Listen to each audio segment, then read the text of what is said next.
Hello' guys, আজি আপোনালোকক দেখুৱাবলৈ লৈছোঁ সত্ৰনগৰী মাজুলীৰ গড়মূৰ চিতাদাৰ চুকত অৱস্থিত আয়াং উকুম।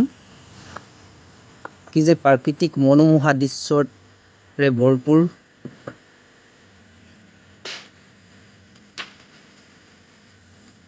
আয়াং উকুম চাৰিওফালে আটকধুনীয়াকৈ চাংঘৰবোৰ সজাই তোলা হৈছে।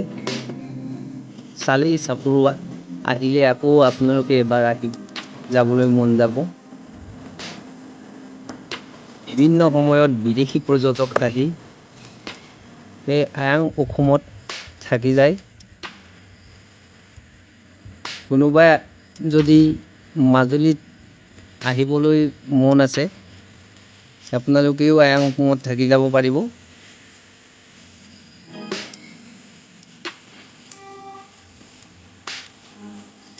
চাওক কিমান আটোমটোকাৰীকে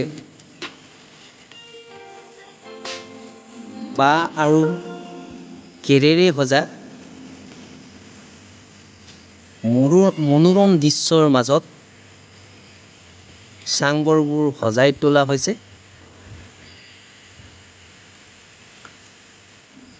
চালে চকুৰোৱা,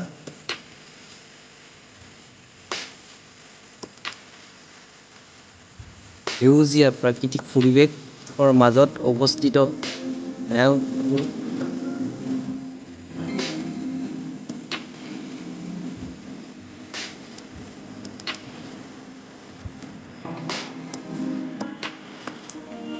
আয়াং উকুমৰ কাষতেই আপোনালোকে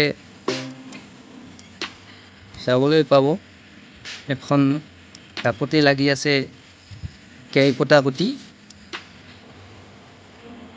এই কেৰ্কেটুৱা খুঁটিৰ কেইবাখনো নদী লগ খাই শেষত লোহিত নাম লৈ ব্ৰহ্মপুত্ৰৰ বিলীন হৈছে। সেয়া আপোনালোকে এতিয়া দেখিবলৈ পাব। কাষতে থকা কেৰ্কেটুৱা নদীখন, কি যে দৃশ্য, চাই চাই থাকিবলৈ মন যাব আপোনালোকে আহিলে। আহক মাজুলীৰ আয়াংখন চাই যাওক আৰু থাকি যাওক।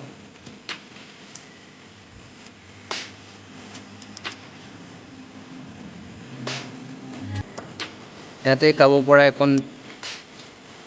পৰাকৈ এখন ৰেষ্টুৰেণ্ট আছে। গোটেই ৰেষ্টুৰেণ্টৰ আচবাব পত্ৰ অকল বাঁহেৰে নিৰ্মিত। টেবুল চকীৰ পৰা ধৰি সকলো বাঁহেৰে নিৰ্মিত। সেয়া আপোনালোকক কৈছিলোঁ কেৰ্কেটুৱা নদী, সেয়া দেখিছেনে কিমান ধুনীয়া লাগে নদীখন।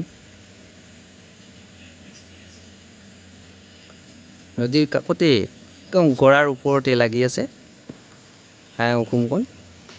এয়া চাওক,